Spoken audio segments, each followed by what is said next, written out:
We're ready to start coloring, and the first thing I'm going to do is take my shrink plastic shapes and make sure if there's any pencil lines on them that I erase them off.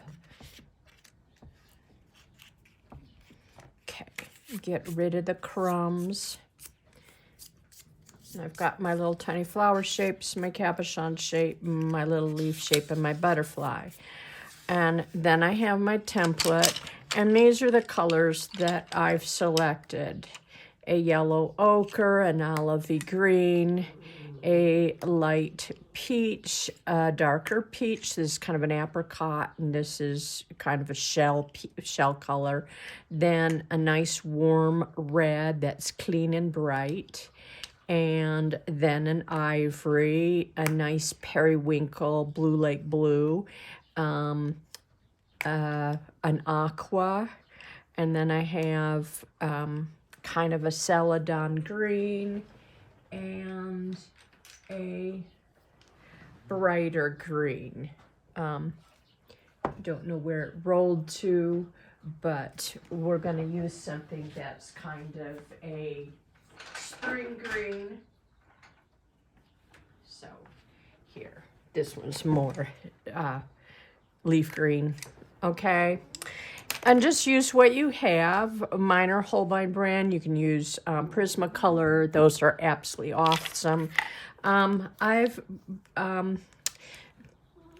brought out markers just in case I might be using them. A dark blue and a black. I'm not sure I'm going to use them.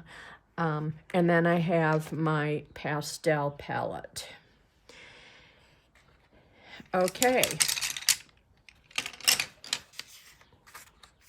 So I'm laying this the frosted side up and putting this where you can see it. And I'm going to be starting out with doing the branch here. And I'm going to do a contour line. So I'm going to be going thin to heavy, or thin to thick, or light to heavy pressure right here. And I like to use sharp pencils for this entire project. So I've got my pencil sharpener. So light touch to heavy. And then I'll really widen that out at the tip. And then I'll do the same here. The veins, heavy at where they meet the branch, and then light while they go out to the tip of the flower. Okay. So I want to get that nice and wide there. And just going to be doing a series of outlines on pieces. And so here I'm going to do an olive, and the olive color.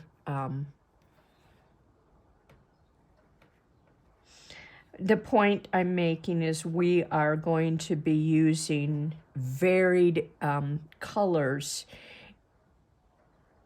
in our in this piece. It doesn't have any flowers in it. The flowers are on the outside. It doesn't mean that leaves don't have wonderful colors to enjoy in a landscape. So nice sharp pencil and outlining the shape of these leaves with this nice aqua.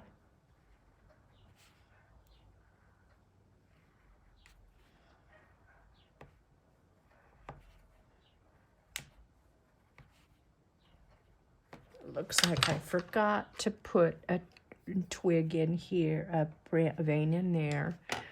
And then I'm going down here with the leaf green.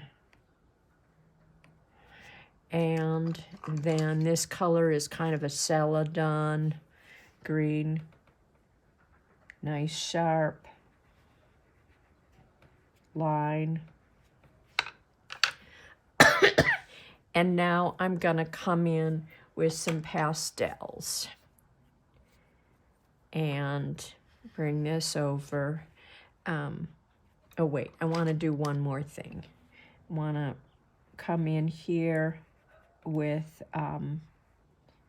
ivory. Just another leaf shape within the leaf shape.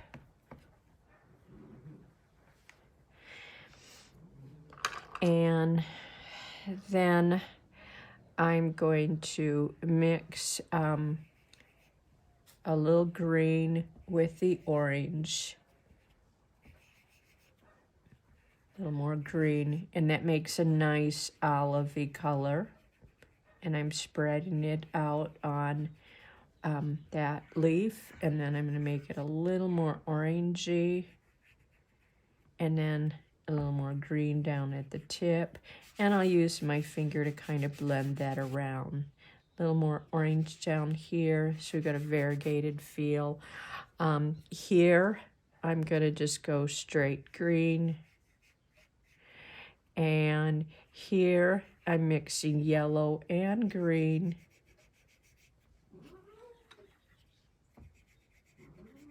Then coming in here with going over to green and then over to the aqua right in there and burnishing that out.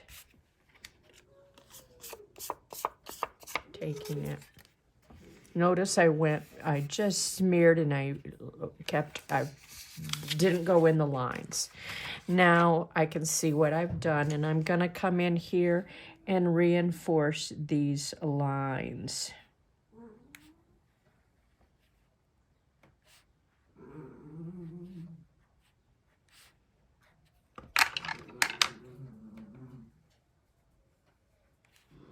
Just in case the pastels diluted the saturation of the color.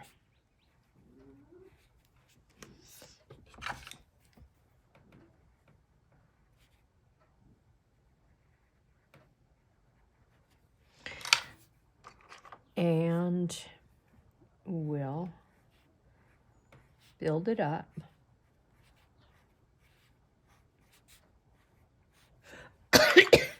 Then I'm going to come in here with, I might introduce this other green that a lighter green. I'm going to thick to thin or heavy to light, however you want to reference it. Sorry. Same way.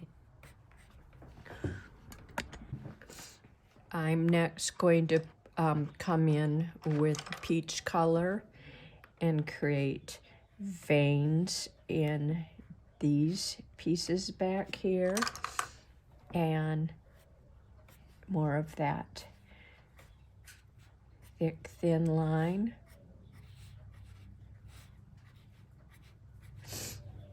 And here I'm going to come in with some stronger contrast.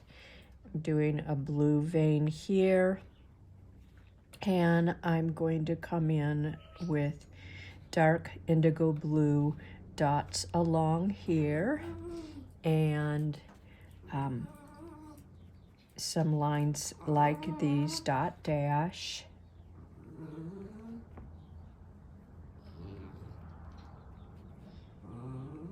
That's, as you guys know, if you watch a lot of my videos, that's my doggy down there. There's nothing wrong with him. He's just really old, and he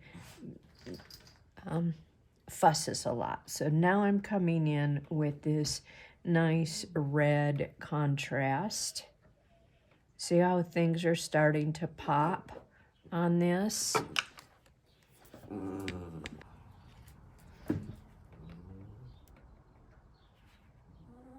So this really is how to make your piece pop. And then I'll put veins here.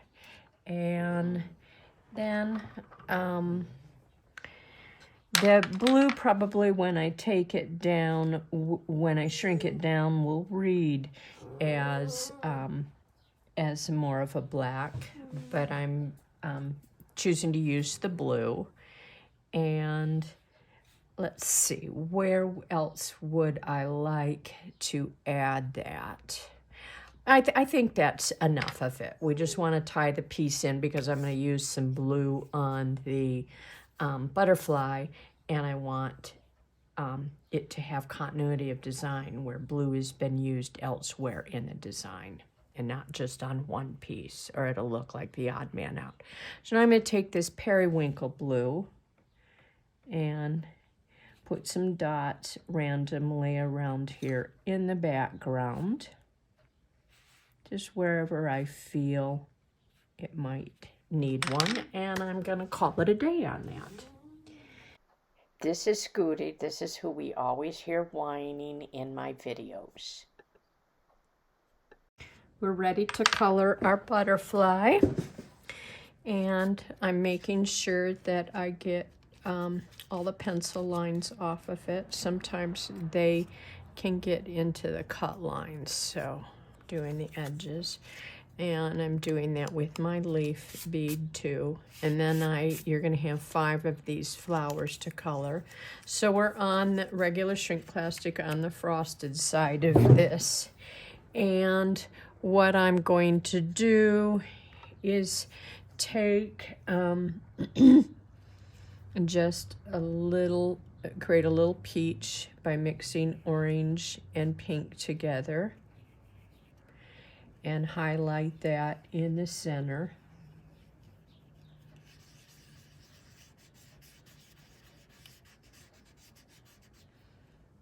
That's all I'm gonna do. I'm gonna remove it because I know what the pattern looks like, and I'm gonna follow that pattern. I'm going to be putting a line out here with the blue. This is why we wanted to tie some of the blue into our cabochon, because we want it to have continuity. Putting little lines out here.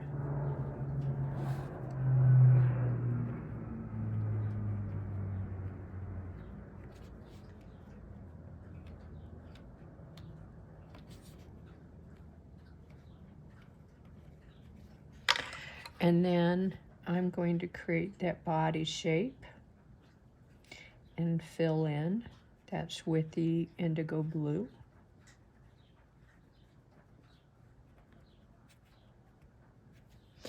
And I'm creating these they're called horse eye shapes. I have no idea why. Maybe somebody thinks that's what a horse's eye looks like, and maybe it does. And I'm coming in with peach, and I'm doing my teardrops,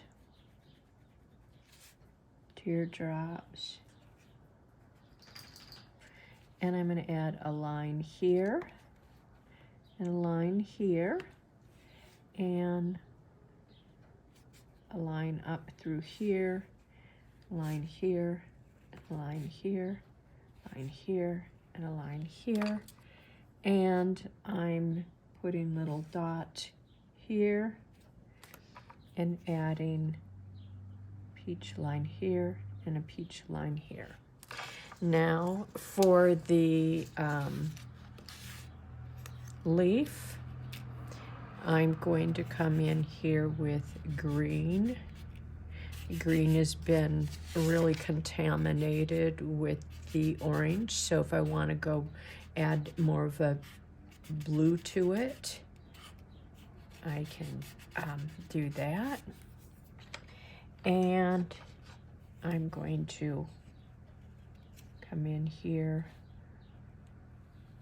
You can go right up to the edge and border it if you want, but I'm kind of staying in the line, taking my blue, creating a vein with that thick thin, and more veins. And for all 5 of these, just go ahead and add pink or orange to the centers of them. Do these for all 5. I'm just going to show you one. Do that on the frosted side, and we're ready to shrink. For the butterfly, I'm going to use the mold, the large purple mold, to form it. I've got my drawing side faced up, the frosted side. I'm shrinking.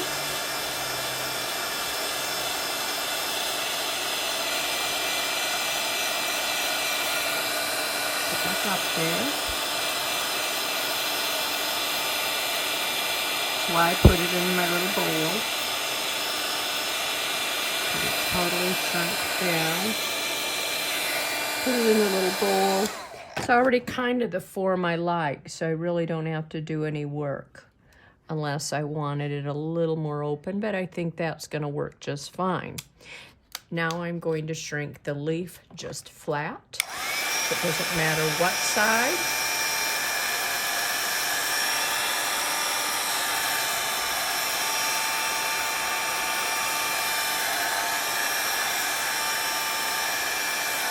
And it went flat. Put a block on it, get it nice and flat. And then for these little guys, you're going to be using the white domed mold. The sparkly side faces up, so it's in the cup. That's the side you put the pastels on.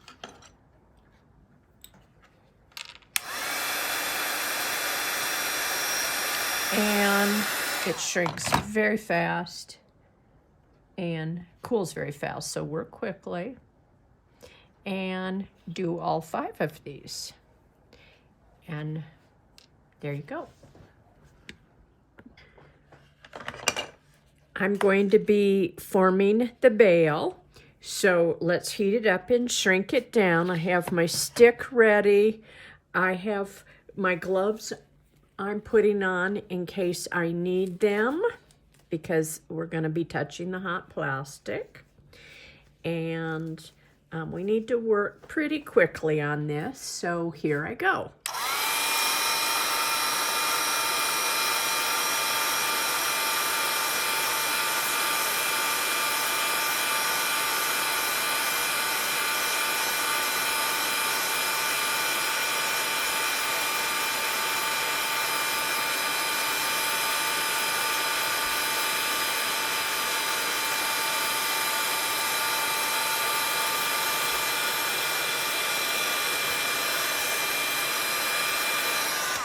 So I'm flipping, getting it on this stick so that I can form it over with my hand, with my gloves. I was able to pick it up.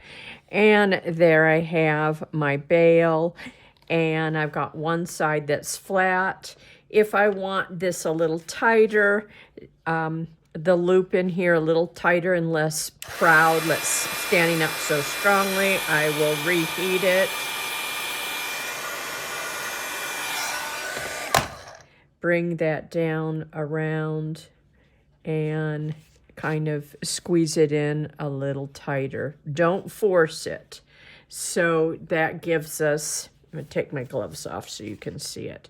That gives me the bail. And you noticed how I used the stick. I kind of dropped it on here so that I could pick it up with my gloved fingers, because if it's laying flat like this, it was kind of hard for me to grab. So there's our bail, and it doesn't matter if you're folding over so you're seeing the frosted side or the shiny side. It doesn't matter. Okay. So when shrinking a round piece like this, I have no I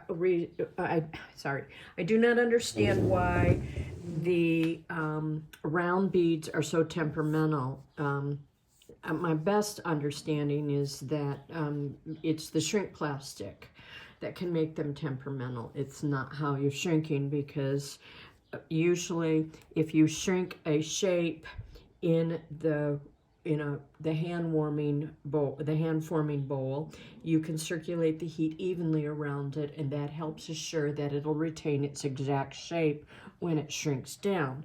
But that isn't the case with the round ones. The round ones a lot of time are shrinking beautifully, and then at the very end they go into an oval shape.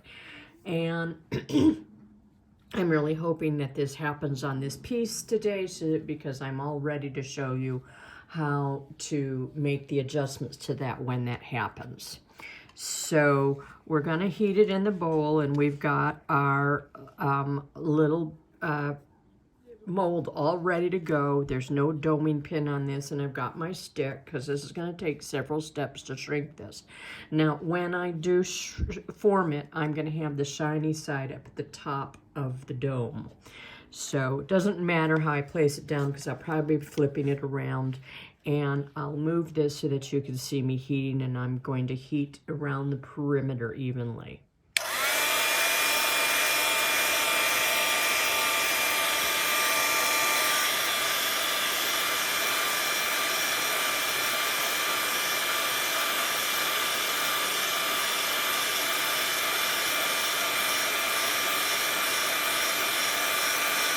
Once it starts shrinking like this, I'm going to flip it.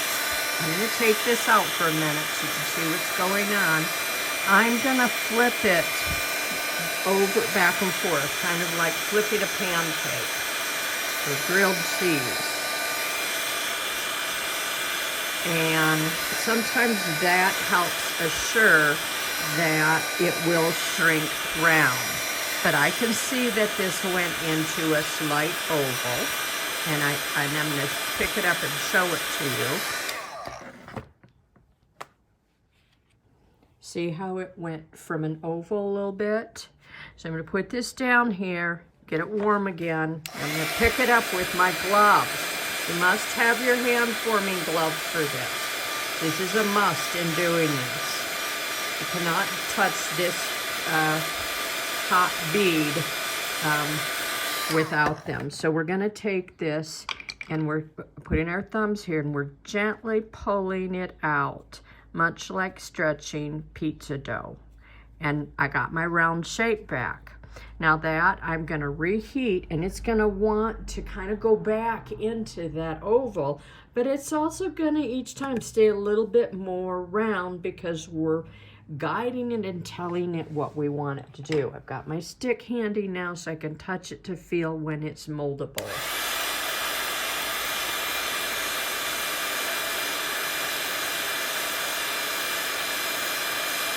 Now there, it's starting to go back into that oval, and it's soft and round. And now what I'm gonna do, move it out of here, and I'm pressing the edges of it and pushing down into the mold. Pressing and pushing, and that's telling it to be round. Going really slow so that you can see what I'm doing. Heating it again.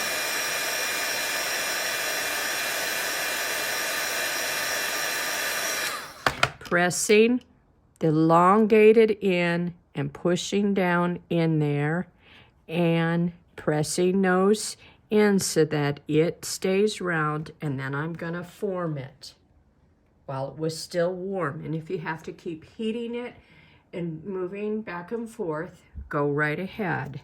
So what I got was the round shape back. And sanding that, when I sand it, that'll take care of it. You'll see I have to have it sanded so it will lay flat on this.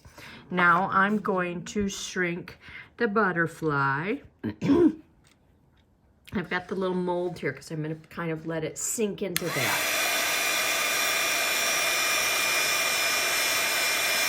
And I want my butterfly to have the sparkly side up. I think, no, I was checking to see if that had touched.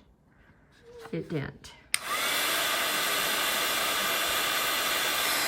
I'm just letting it sink down in there.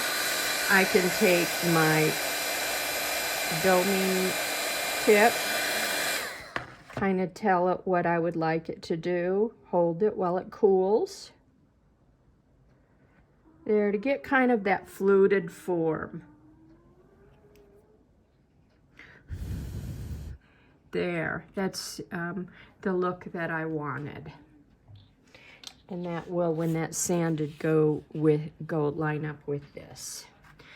And now we're going to just shrink this little guy flat.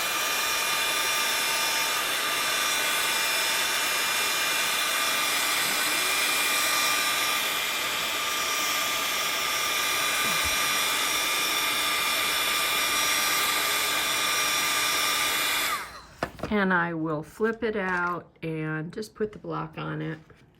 Make sure it's nice and flat. So we have these, we'll have these shapes here. Okay. And next we're going to shrink our little flower beads, and they should go pretty fast. I keep losing one. That's so funny. I did 5 and one keeps blowing away. And I'm going to only show you how to do one on this because it's pretty redundant to do all 5 of them. And I'm going for my white mold. And for this, I will use the glide pin. This is the glide pin, and I call this the doming pin. And you can call them anything you want. And I'm putting the sparkly up.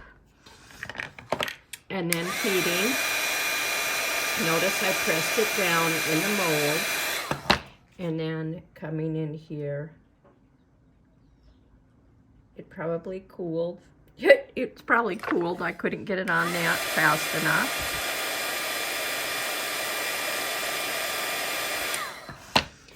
And forming that. It should form very quickly. And I want you to do that with all 5 of them. I keep losing them. So, there we go. So now I've started to sand. I'm applying a lot of pressure, not a light pressure, but a lot of pressure. And I'm sanding back and forth. Then I move it, sanding back and forth. Move it. This ensures that we evenly hit all sides.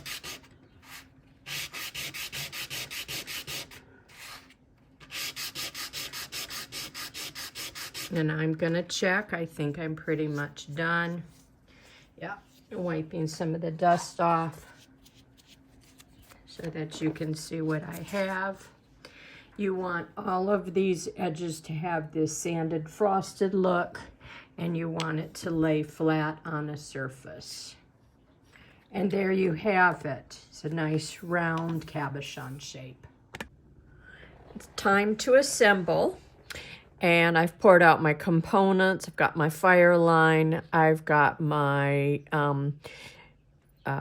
necklace end pieces. My shrink plastic is over here. And I have my beads. And now I have my chain. And I have beading needles. So the first thing we're going to do, you're going to need enough chain to go around on this, so measure out enough to do so, and then extra. And then take your fire line, and you've got a lot of it, so I don't think you're going to want to be working with that much fire line. So let's cut. I think I'm cutting about 30 inches, maybe 24 inches. All right, and I've got extra. Now I'm going to put it on my beading needle.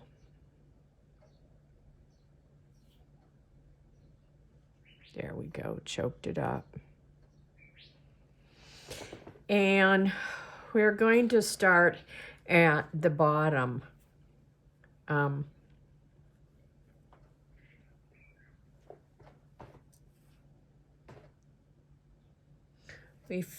we're all ready to go, and now we're going to be starting at the bottom, and the first thing we're going to do is glue our cabochon on. And I use E6000 for that. So I've got a big tube here that doesn't want to open because I put the lid on it really tight so it wouldn't dry out. There, got it on, and I'm gonna grab some. And then I'm carefully placing it, dabbing it onto the sanded rim of my cabochon.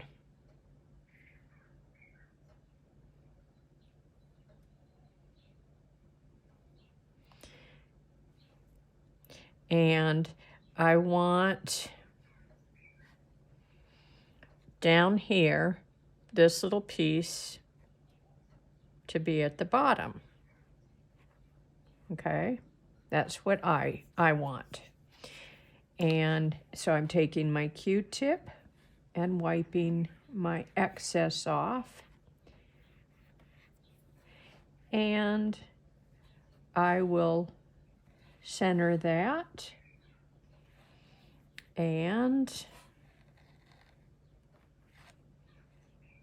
let that cure. And while that's drying, I talk about this little guy. He's gonna go on this little dot, and we have a pointed tip on that. You've got two choices. You can nip it off with scissors. Oops, I'm moving this out of the way. Or you can just take your sandpaper and sand some of that off if you worry that it's gonna be in the way.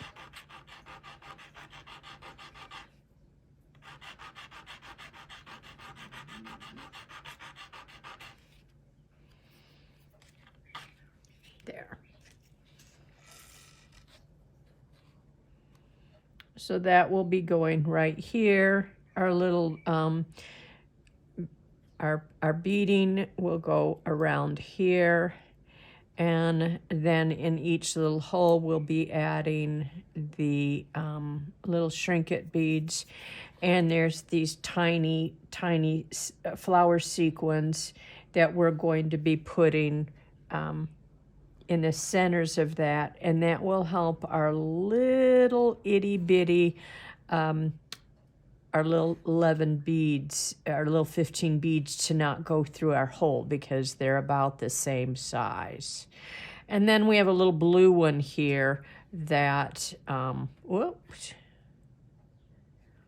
that we're going to do the same on our butterfly with a little blue bead that will hold that in place too.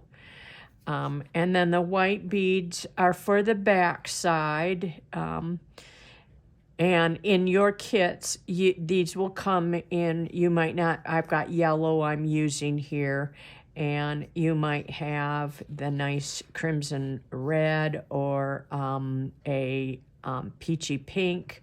Each kit may be a little different when it comes to these guys, but the rest of it will be the same. So I'm gonna let that cure. I'm all ready to stitch, and I've gone through what's in these, what we're gonna be doing, and we're just gonna let the cabochon cure before we start beading around it so it doesn't move. And that, it doesn't move after about 10 minutes. Our cabochon is all cured, and we're going to start by adding our chain around. There's there's these triangle holes. This is for the leaf and the butterfly, and this is to start our ball chain, come up around here and end over here. So we've got our fire line on the bead, and I'm doubling the fire line over, and I've put a little off-white line bead on. These are little gold lined beads. I think they're kind of an opal color, and I'm going to tie that on to the tail, it's my stopper bead. I'm going to put a double knot in that, get that nice and secure. Okay, got that nice and secure. Okay, and I am going to cut the tail off of that.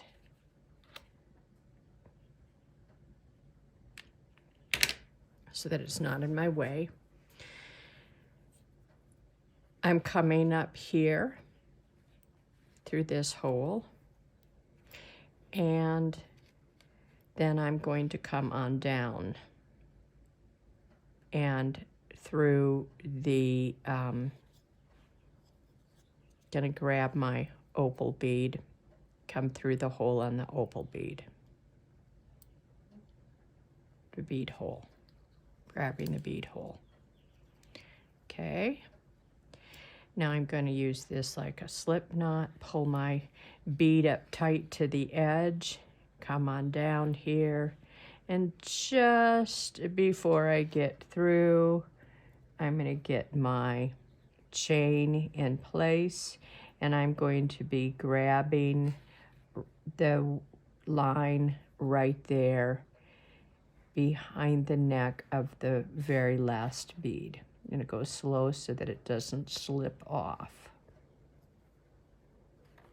or go to in the wrong place, which it kind of did. I want both my knots, both my lines right there, and then I'm going to pull that snug.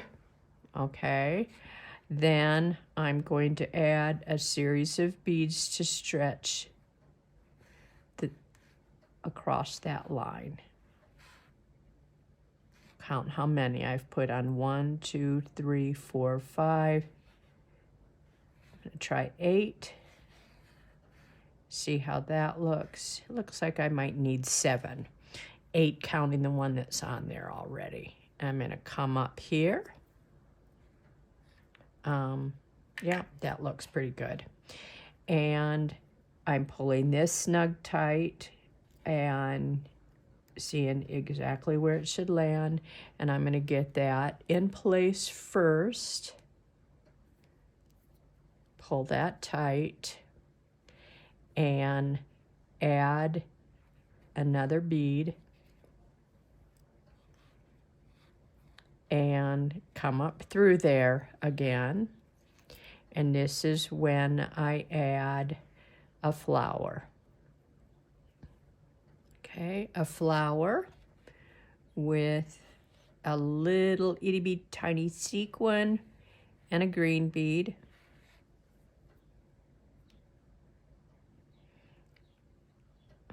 Oh dear, that one doesn't fit on my needle. Gonna find one that does.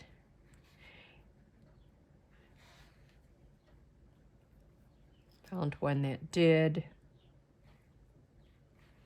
And I'm coming down here, going the opposite side of where I came up, so that I help secure the chain around there.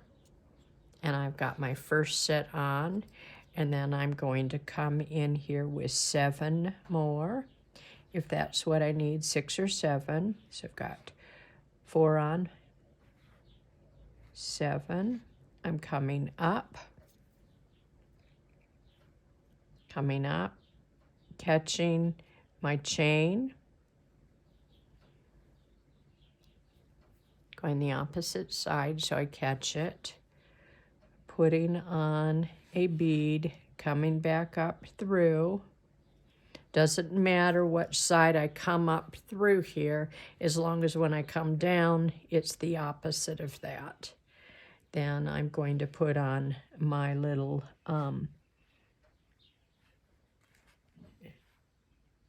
tiny bead, little sequin, little green bead. I'm going to check and make sure that I can get through the hole on these. There.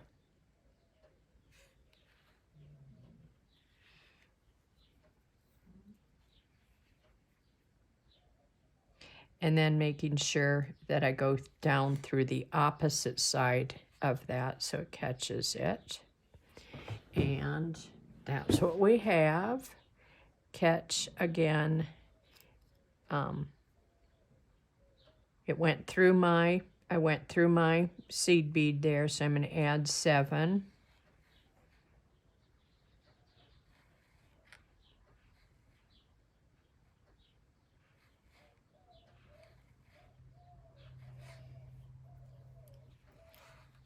Coming up, pulling, making sure my chain is nice and tight.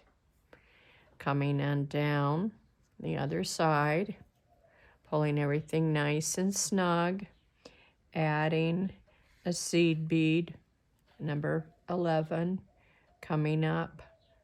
When I come back up, I'm always going to make sure, just for my sake, that I'm coming up when I'm ready to add my my Shrinkets flower on this side and then down on this side. That'll just help me remember.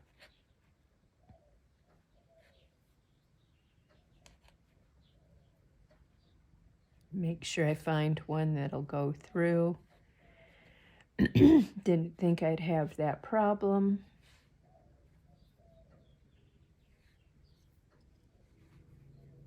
I thought it was another number 10 bead. So down, and then making sure that I'm down on the outside of the hole.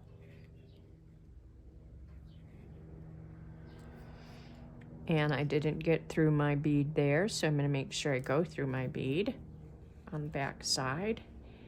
Pull everything snug and add 7. 1, 2, 3, 4, 5, 6, 7.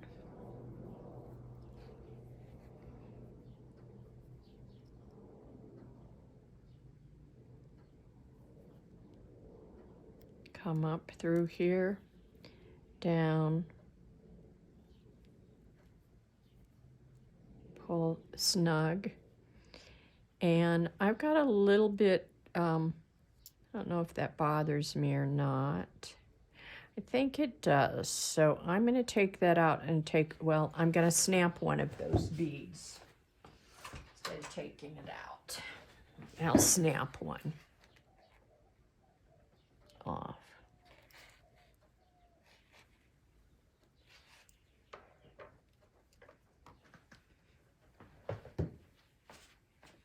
Hang on, off the picture plane.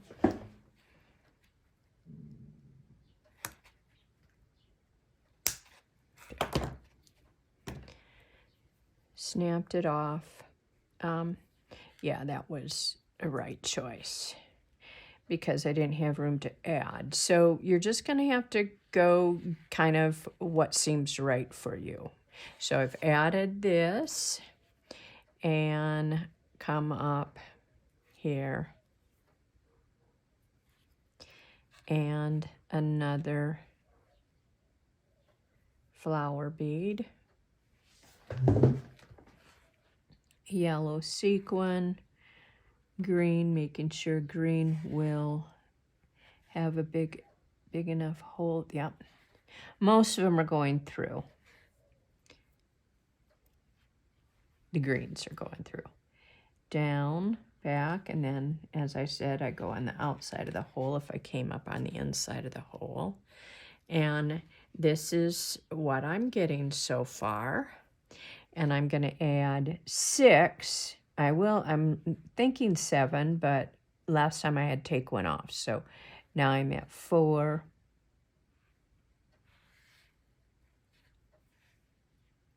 Whoa.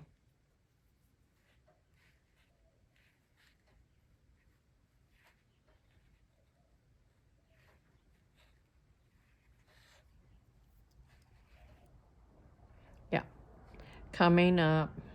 So 6 or 7 beads, probably 6 will work, because the ones where I did add 7, they're kind of loosey-goosey, but it's the back side, so I'm not going to be that concerned. Down through my hole, tight, add my bead.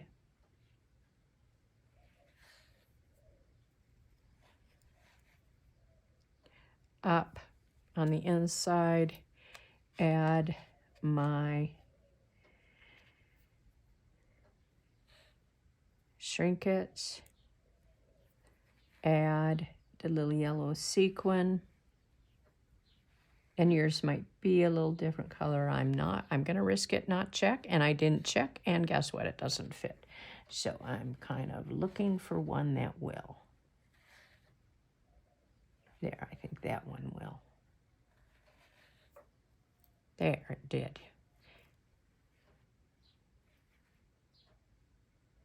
Bypass, come down through the other side, and I pick up my bead here.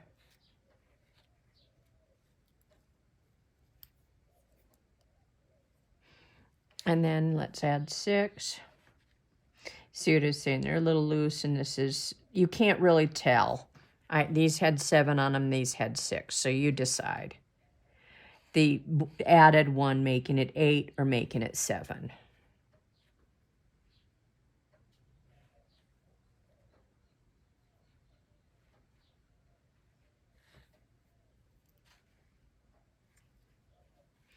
And then we're up on this last hole here.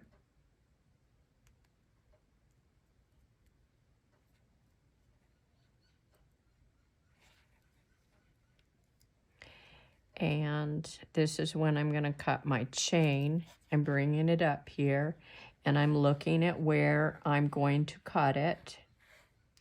I'm going to cut it right here. So I can do this with scissors or wire cutters, but I'm cutting it before I put it on.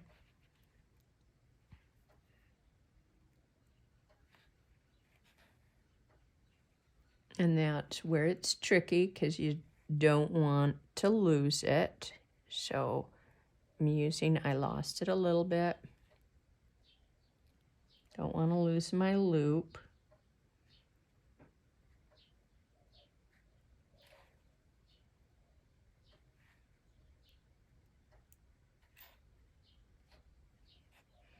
Use my little pokey tool.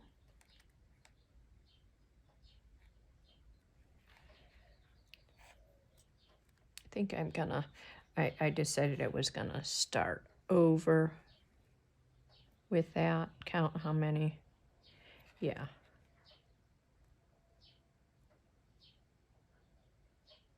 Try to keep my fingernail on that.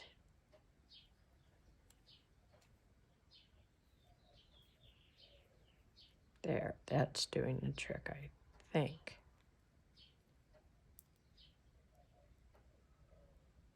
There, I got it. I got it. Adding my last seed bead and coming back up through that. And I'm on the end, so this is where I will go through it several times. I was going to add a flower without thinking. I'm going back through my hole. Back, I've got very little thread left, so what I'm going to do is go through my needle, my bead path a little bit.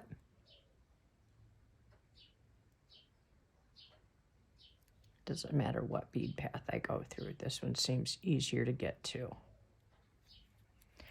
Leave enough that I can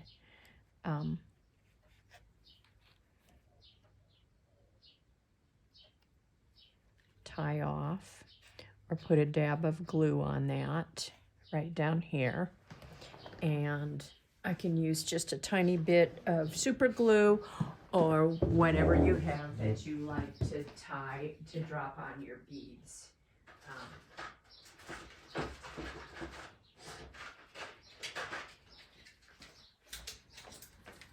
I had it.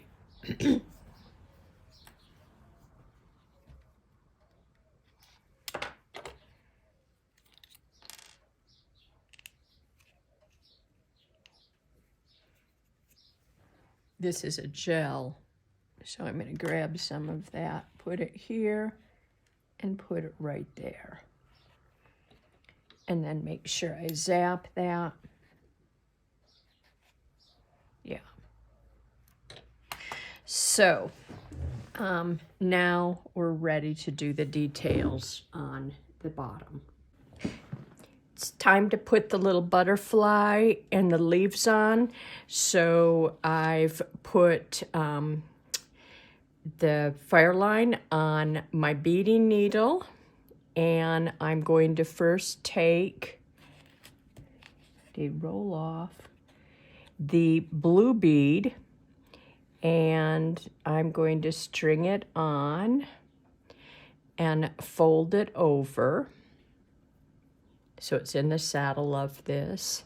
Then I will take the tail of my line and run it through the tiny, tiny sequin and the needle through. So both tails through that so that we've got this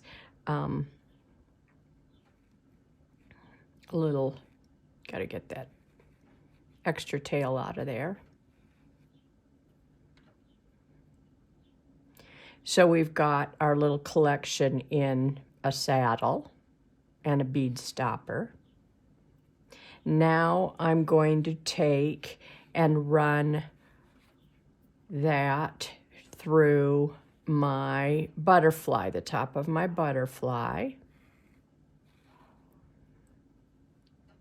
So now I've got this happening. And then next we're going to put on the leaf, and you can decide, do you want the frosted side or the shiny? I want the shiny because I want it to coordinate with my piece. And I'm going to next run my line through the top of that, both tails.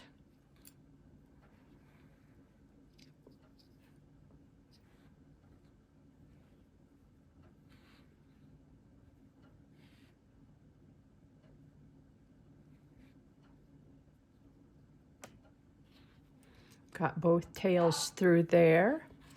And then I'm going to add a little white stopper bead, and I'm going to bypass that stopper bead, and I'm going to go through my sequence once again. It was lucky it came up through the sequin, and pull some things so I don't have loose threads here.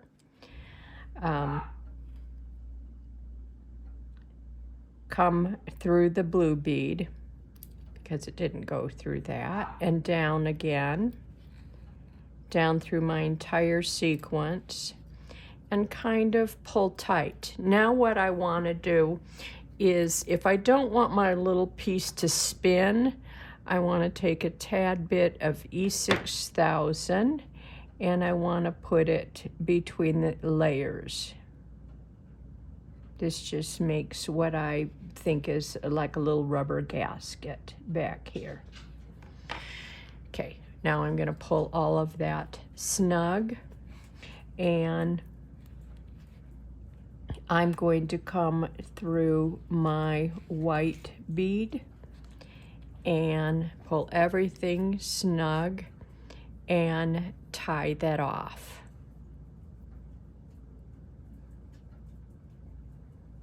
Looks like I've got some there.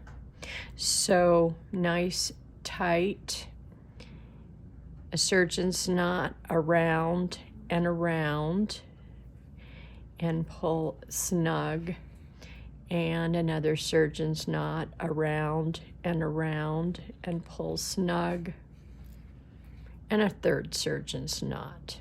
And that knot's going to get caught up in a little bit of the glue that is oozing out. And now we're going to take our line and cut it.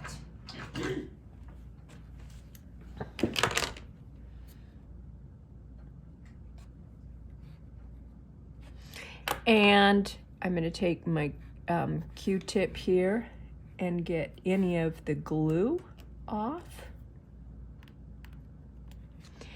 And then I will swing my piece around in front and let that cure the direction that I want it to go while I get the E6000 off of all my tools. Now I'm going to glue the bail on. Take a little bit of E6000, place it on the back side of this bail, and position it in the center of our piece. Wipe off any excess E6000 and line it up, and we will let that cure.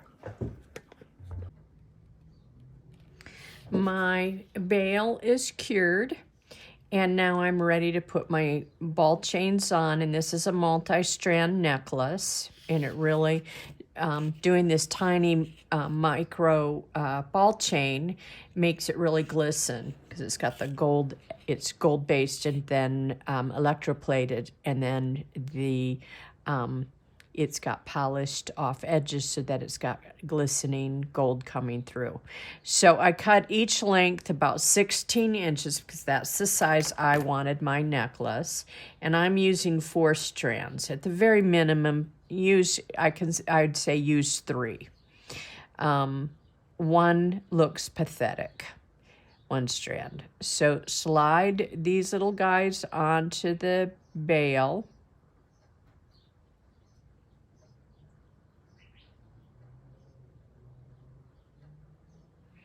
And then carefully take your end and press it down into place. I did it like so. And then let's double check and see. We're pulling this securely like so. We can see that our ends are even. And holding those evenly, I'm dropping them into the bail and double checking that they're not crisscrossed. Whoops.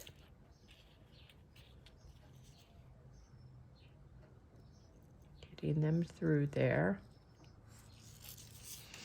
And then I'm pulling and lining them up so they're not crisscrossed. So they don't go crisscross. Seems like I was putting a T on the end of that. And then let's slip those guys into the other bail in the correct sequence.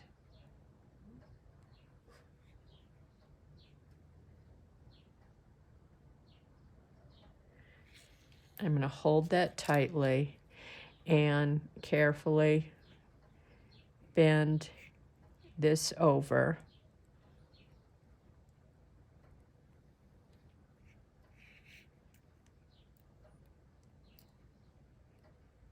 There, got those on there. And then I already have a jump ring on one end of the bail, and I'm going to add the jump ring, the lobster claw, to clasp to the other side and close that up after I drop it once. It's always important to drop things 1,000,000 times a day.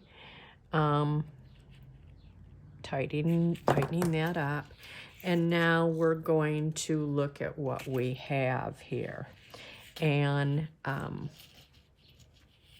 this whole idea was, for this project, was that I wanted to create something using multi-strands of this ball chain. And it was important that I figure out how to use it in the design too, so it just didn't look like, oh, I've got some ball chain, I'm sticking this on here. I always like to think of the big picture, the whole project. How does it tie in together? And I talked about that throughout.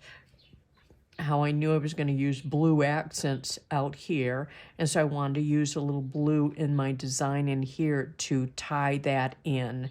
And then this piece I wanted to tie in with this little piece right here that we don't see, but we know that's there. And then I said I wanted this shiny because that was shiny. The whole, it's continuity of design. It's thinking of the whole project as a whole. And repetition of pattern and design elements. So this is our back side, and it ends up being nice looking too. So I want to thank you for joining me.